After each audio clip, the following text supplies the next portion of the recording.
Viens Seigneur Jésus, Maranatha. Viens Seigneur Jésus, Maranatha. Viens Seigneur Jésus, Maranatha. Viens Seigneur Jésus, Maranatha. Alors nous sommes entrés dans le samedi saint, le grand samedi par excellence, le samedi du repos, le grand Shabbat, où le Christ repose dans le tombeau. L'autel est dépouillé, comme le Christ a été dépouillé de ses vêtements. Il ne reste plus que la pierre nue du sacrifice, le lieu sur lequel a eu lieu le sacrifice. L'agneau a été immolé et nous attendons dans l'espérance la bienheureuse résurrection. Nous sommes morts, nous aussi, avec le Christ. Nous sommes comme dans une impasse, nous attendons que le Christ vienne nous prendre. Le tabernacle est vide. Nous faisons aujourd'hui l'expérience sensible par nos yeux qui n'ont plus où se raccrocher, par le silence, par le jeûne qui se prolonge jusqu'à cette nuit. Nous faisons l'expérience sensible de l'absence de Dieu, comme Adam a pu la faire après la chute, comme beaucoup de nos contemporains la vivent, puisqu'ils ne connaissent pas Dieu. Alors laissons monter en nous cette nostalgie du paradis pour lequel nous sommes faits. Le péché nous a coupés de Dieu et nous souffrons loin de lui. N'ayons pas peur de passer cette journée en éprouvant ce manque pour vraiment creuser notre désir d'être sauvés ce soir. Nous qui avons tellement de mal à lui faire confiance, et c'est le jour de la confiance, de l'espérance, de l'acte de foi, à l'école de Marie, dont le cœur a été transpercé alors qu'elle était au pied de la croix hier, et aujourd'hui elle est dans l'espérance. Elle porte notre foi, elle est notre petite lumière qui nous reste, à laquelle nous accrocher. Donc nous pouvons aussi prier Marie dans cette journée, prier avec Marie. On a lu dans la grande lecture que je vous invite à relire de l'Office des lectures, le Christ aujourd'hui descend aux enfers. Qu'est-ce que ça veut dire? C'est la tradition de l'Église, le samedi saint.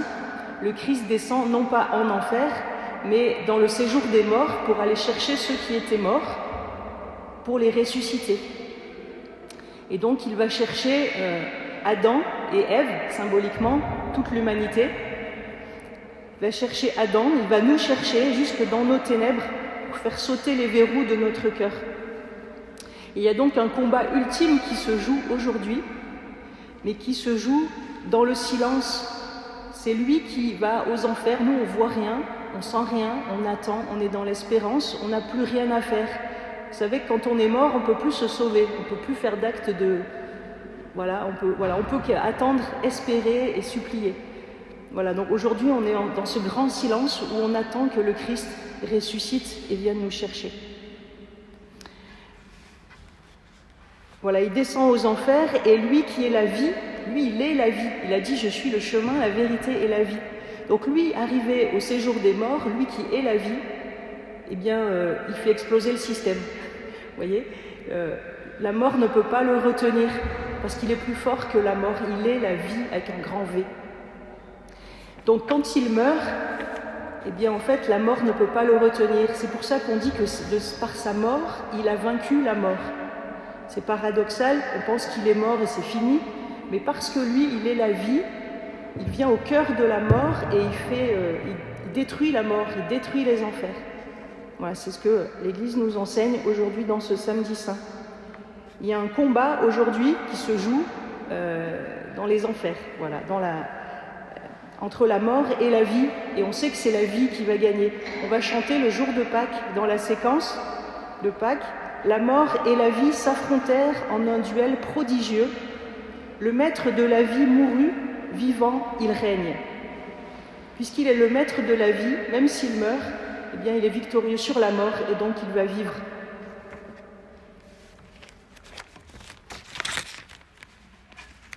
C'est aujourd'hui donc que la prophétie se réalise, la prophétie de Siméon qui avait annoncé à Marie « Voici que cet enfant provoquera la chute et le relèvement de beaucoup en Israël.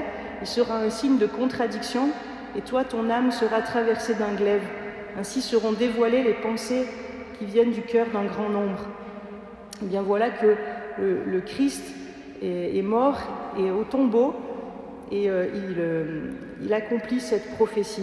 Le cœur de Marie a été transpercé, et maintenant nous attendons la résurrection.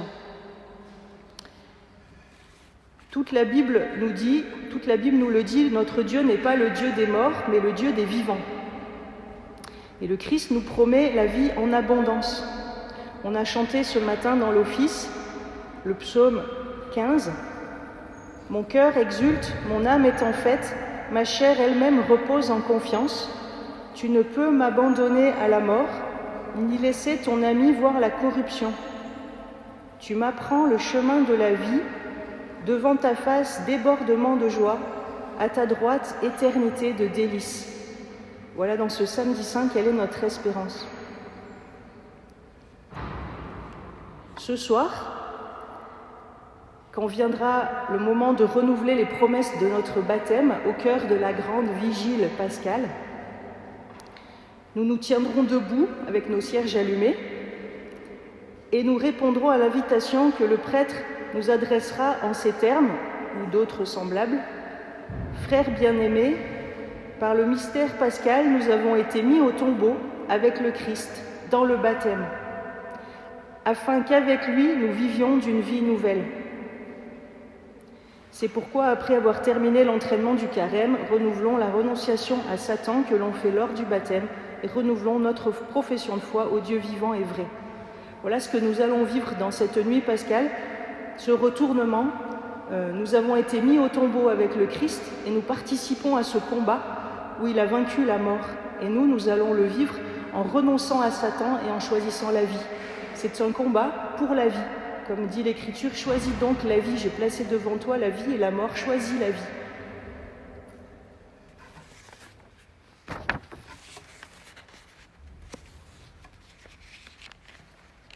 Et ce soir, donc, nous y sommes. Nous allons passer la mer Rouge, je vous l'avais promis.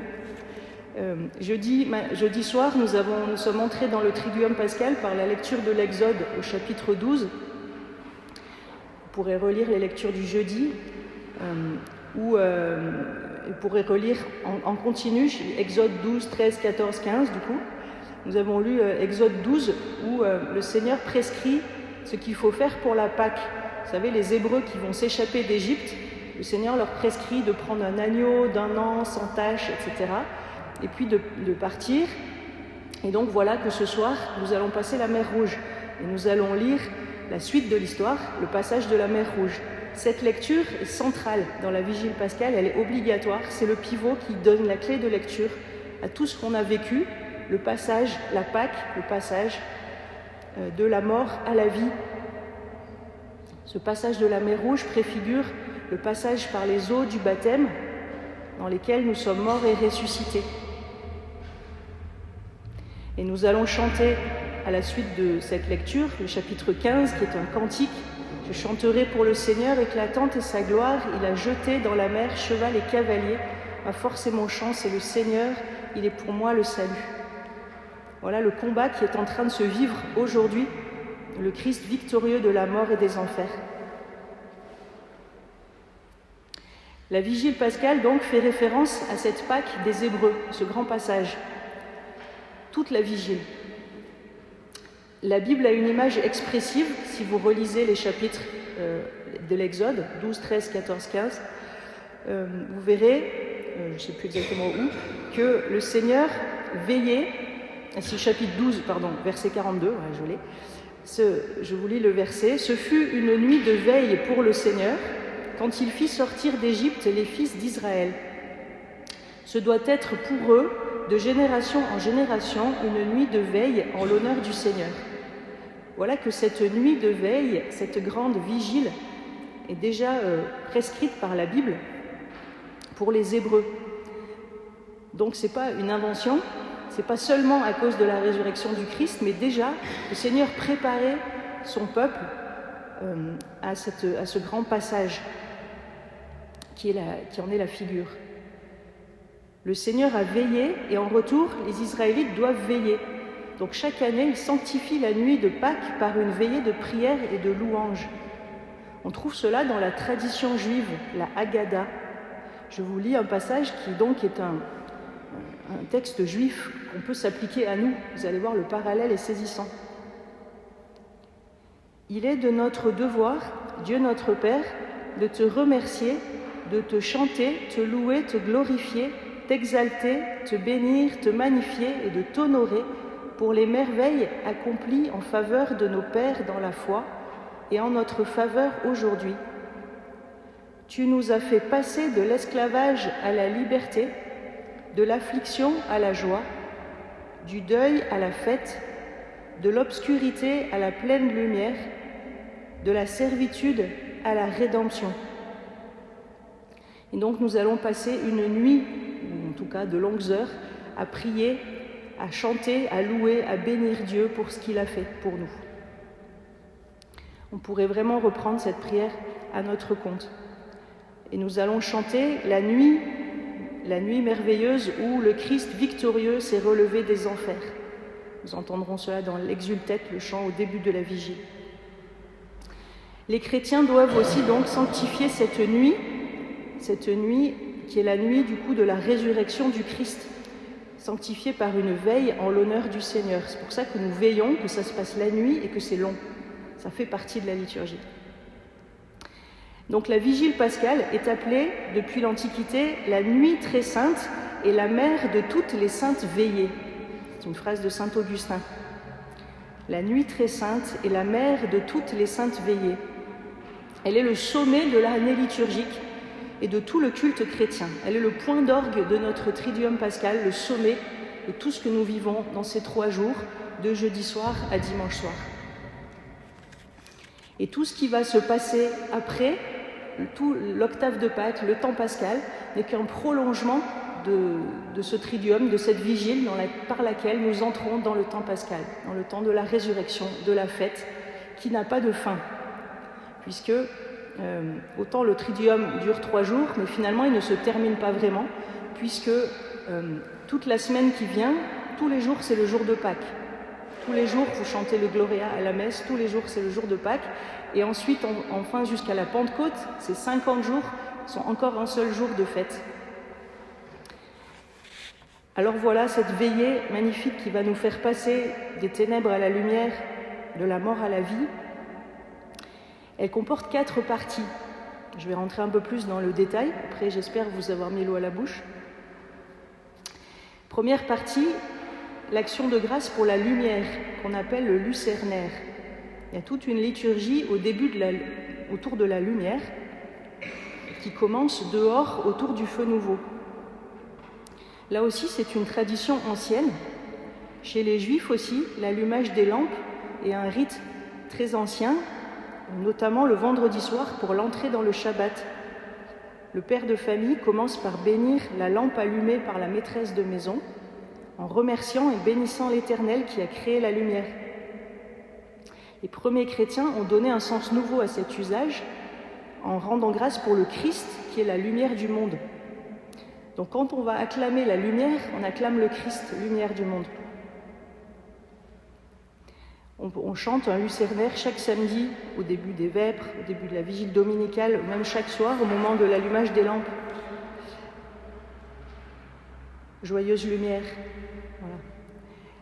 La vigile donc commence de nuit, obligatoirement, c'est pour ça que c'est forcément sous nos latitudes à 21h, pas avant, pour justement que la lumière resplendisse dans les ténèbres, pour avoir ce signe fort de la lumière qui resplendit. Autour du feu nouveau, donc on allume le cierge pascal au feu nouveau, il y a quelque chose de neuf, on repart de rien en quelque sorte, vous voyez, il n'y a plus de lumière, on a éteint les lumières, le Christ est au tombeau, et ce soir on va repartir avec un feu nouveau, on va repartir quelque sorte de zéro, on va passer de la mort à la vie, et donc la vie va jaillir de la mort. Là où tout espoir était perdu, eh bien, on va allumer une petite lumière, une petite flamme. Vous savez qu'à partir d'une petite flamme peut s'allumer un grand incendie. On peut, avec une simple petite flamme, allumer un grand feu. Eh bien voilà que cette petite flamme en haut du cierge pascal va représenter le Christ ressuscité. Et on va le suivre pour entrer dans l'église. Et nous-mêmes, on va allumer notre cierge au cierge pascal. Donc cette lumière va se répandre progressivement et devenir, non pas un grand incendie, mais une grande lumière dans toute l'église. Le diacre ou celui qui va, on n'en a pas ici, mais celui qui porte le cierge pascal va chanter « Lumière du Christ » et nous allons répondre « Nous rendons grâce à Dieu ». Et puis allumer nos lumières, pénétrer dans la procession à la suite du cierge pascal, qui là encore symbolise la nuée lumineuse qui a conduit le peuple dans le désert. Si vous relisez Exode 12, 13, 14, vous verrez que le peuple dans le désert, dans sa sortie d'Égypte, est conduit par une nuée lumineuse. Donc cette colonne de nuée, voilà, c'est ce cierge pascal qui représente cette colonne de nuée. Donc nous suivons le Christ, nous sommes conduits par le Christ qui a dit « Je suis la lumière du monde ». Celui qui me suit ne marchera pas dans les ténèbres, mais aura la lumière de la vie. Voilà, donc nous suivons le cierge pascal et nous passons la porte. Je vous ai dit, depuis jeudi, le Christ a dit « Je suis la porte ». Il nous ouvre un passage. Comme a dit le psaume, « Devant moi, tu as ouvert un passage ». Voilà, donc ce soir, nous allons passer avec notre petite lumière, notre petit cierge derrière le cierge pascal, comme si nous entrions au ciel. Alors un jour on entrera au ciel, je ne sais pas comment ça se présentera, en tout cas c'est ça que ça symbolise, on peut y penser.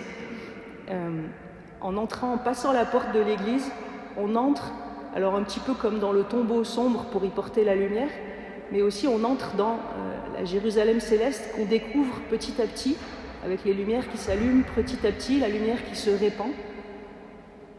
Et puis on va découvrir que l'autel a changé. Je vous avais dit, jeudi soir, c'était la table de fête pour le dernier repas. Vendredi, c'était la pierre du sacrifice. Et ce soir, on va découvrir un autel extraordinaire qui est le banquet des noces de l'agneau. Voilà, donc surprise.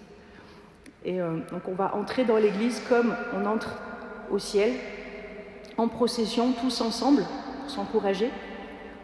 Et puis le diacre va encore chanter « Lumière du Christ » devant l'autel, et puis il va déposer le cierge pascal à côté de l'ambon, par ici. Et là, il va chanter l'annonce de la Pâque, il va annoncer la résurrection du Christ au monde en chantant le chant de l'exultète, qui est un chant magnifique sur lequel je ne m'étendrai pas, mais vous écouterez bien ce soir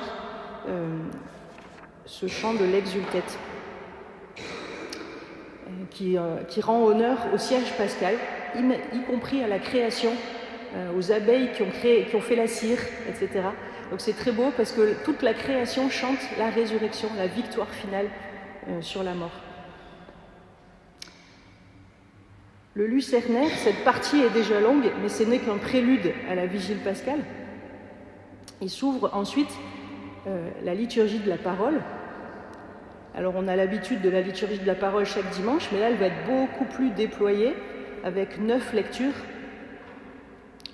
de l'Ancien au Nouveau Testament, 7 lectures de l'Ancien Testament, 2 du Nouveau, et entre les deux, le Gloria qui va nous faire passer de l'Ancien au Nouveau Testament. Le Gloria qui a une place un peu particulière ce soir.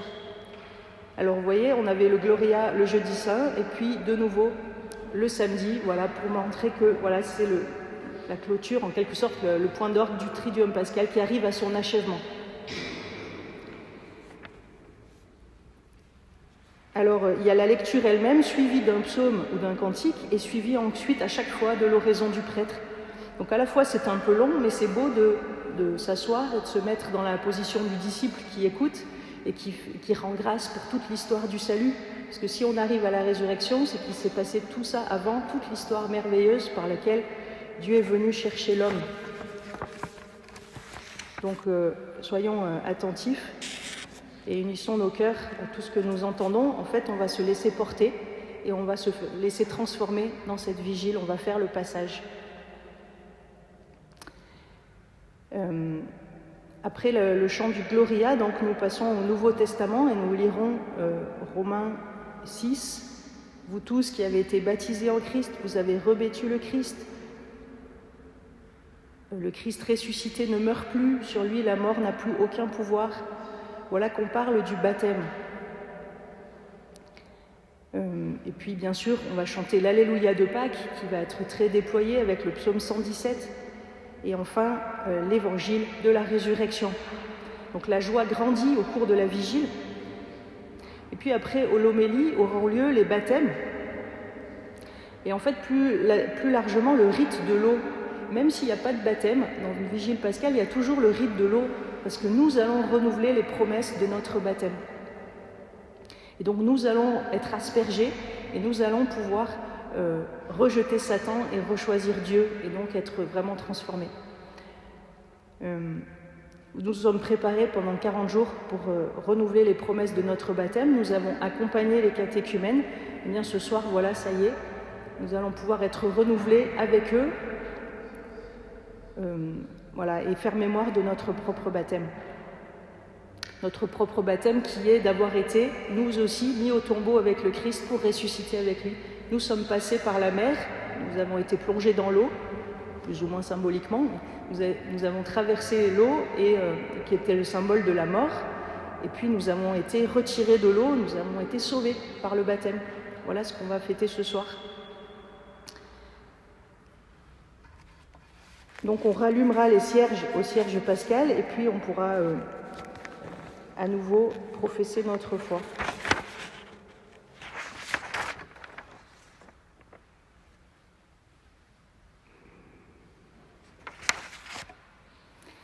Je vais à l'essentiel pour ne pas vous tenir trop longtemps. La liturgie eucharistique, ensuite, sera le point culminant, la quatrième partie de notre vigile pascale. Autrefois, dans l'Antiquité, les chrétiens célébraient la vigile pascale toute la nuit. Donc c'était une vigile où il y avait tout. Il n'y avait pas forcément encore à l'époque jeudi, vendredi. On célébrait tout le samedi dans la nuit.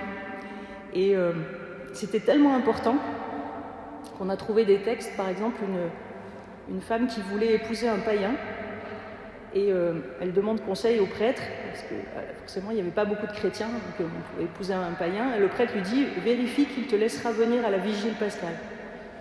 Parce que la femme devait obéir à son mari, et si le païen acceptait dans le contrat de la laisser venir célébrer Pâques avec les chrétiens, alors ça va, on pouvait accepter de se marier, sinon c'était vraiment pas possible. Donc vous voyez, la vigile pascale, c'est le moment de l'année incontournable, c'est le moment où tout se joue. Et donc les chrétiens passaient toute la nuit à lire les lectures, il y en avait beaucoup plus, il y en avait jusqu'à 12 et plus. On pourrait refaire ça un jour. Et puis au petit matin, alors on attendait la venue du Christ. Vous savez, on pensait que le Christ allait revenir assez vite. Et donc on attendait, on veillait pour attendre le Christ qui devait revenir dans sa gloire. Et au petit matin, s'il n'était pas revenu, alors on célébrait l'Eucharistie. Donc là, si le Christ n'est pas revenu, on aura une quatrième partie dans la vigile pascale, qui est l'Eucharistie, la liturgie eucharistique. Alors je le dis un peu avec humour, mais voilà, ça fait partie de la vigile, la veille. Il y a aussi cette dimension de l'attente de la venue du Christ dans la gloire. Voilà, donc s'il est logique à lui-même, le jour où il viendra, à mon avis, ce sera pendant une vigile pascale. Maintenant, les liturgistes n'ont pas toujours raison. Voilà. Alors, donc pensons à attendre avec tout notre cœur la venue du Christ. Et donc nous allons célébrer la dernière partie, la liturgie eucharistique. Et cette fois, nous célébrons le banquet céleste, les noces de l'agneau. Alors évidemment, à chaque messe, il y a tout ça. Il y a la dernière scène, il y a le sacrifice, il y a le banquet des noces de l'agneau. Et je vous ai dit que ce triduum, c'est un peu comme une seule messe où on voit tous les aspects. Donc voilà que ce soir, ce sera l'aspect vie éternelle. Voilà, les noces de l'agneau.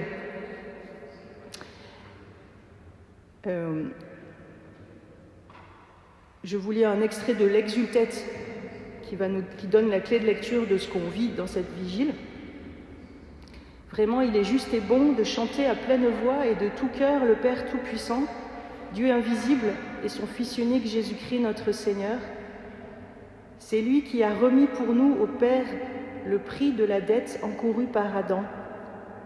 C'est lui qui répandit son sang par amour pour effacer la condamnation du premier péché. Car voici la fête de la Pâque dans laquelle est mis à mort l'agneau véritable, dont le sang consacre les portes des croyants.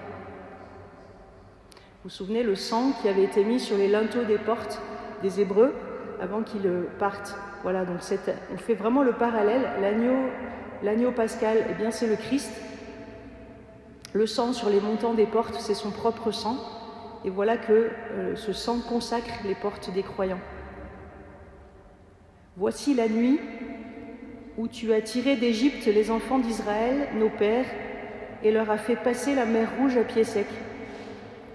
C'est la nuit où le feu d'une colonne lumineuse repoussait les ténèbres du péché.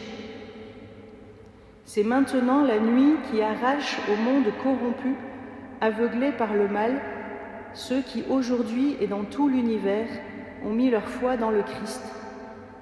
Nuit qui les rend à la grâce et leur ouvre la communion des saints. Voici la nuit où le Christ, brisant les liens de la mort, s'est relevé victorieux des enfers. Voilà, tout est récapitulé dans cette nuit de Pâques. Nous lisons les Écritures depuis la Genèse et le péché d'Adam, à travers les alliances conclues avec le peuple au cours de l'histoire du salut, la libération de l'esclavage en Égypte, qui symbolise déjà la libération de l'esclavage du péché, et puis le passage de la mer Rouge, qui préfigure le baptême. Et enfin, les prophètes et le Nouveau Testament. Jésus qui est le nouvel Adam et nous sauve définitivement par la croix. C'est ce qu'il a dit quand il a institué jeudi le sacrement de l'Eucharistie. Cette coupe est la nouvelle alliance en mon sang. Voilà une nouvelle alliance et une alliance définitive avec Dieu. La lecture de l'Épître aux Romains, au cœur de la vigile, va nous inviter à vivre désormais de la vie du ressuscité. Je vous en lis un extrait. Frères, nous tous qui par le baptême avons été unis au Christ Jésus, c'est à sa mort que nous avons été unis par le baptême. Si donc par le baptême qui nous unit à sa mort, nous avons été mis au tombeau avec lui, c'est pour que nous menions une vie nouvelle, nous aussi, comme le Christ, qui par la toute-puissance du Père est ressuscité d'entre les morts. Car si nous avons été unis à lui par une mort qui ressemble à la sienne, nous le serons aussi par une résurrection qui ressemblera à la sienne. Et si nous sommes passés par la mort avec le Christ, nous croyons que nous vivrons aussi avec lui. Voilà, nous sommes bel et bien morts avec le Christ pendant ces jours, mais c'est pour vivre avec lui une vie nouvelle. C'est le sens de tout ce triduum, ce passage de la mort à la vie. Si nous avons été mis au tombeau avec lui, c'est pour que nous menions une vie nouvelle dès ce soir et les jours qui suivent. Voilà, préparons-nous dans le silence de cette journée, ce grand samedi, à vivre ce passage et prions les uns pour les autres. Amen.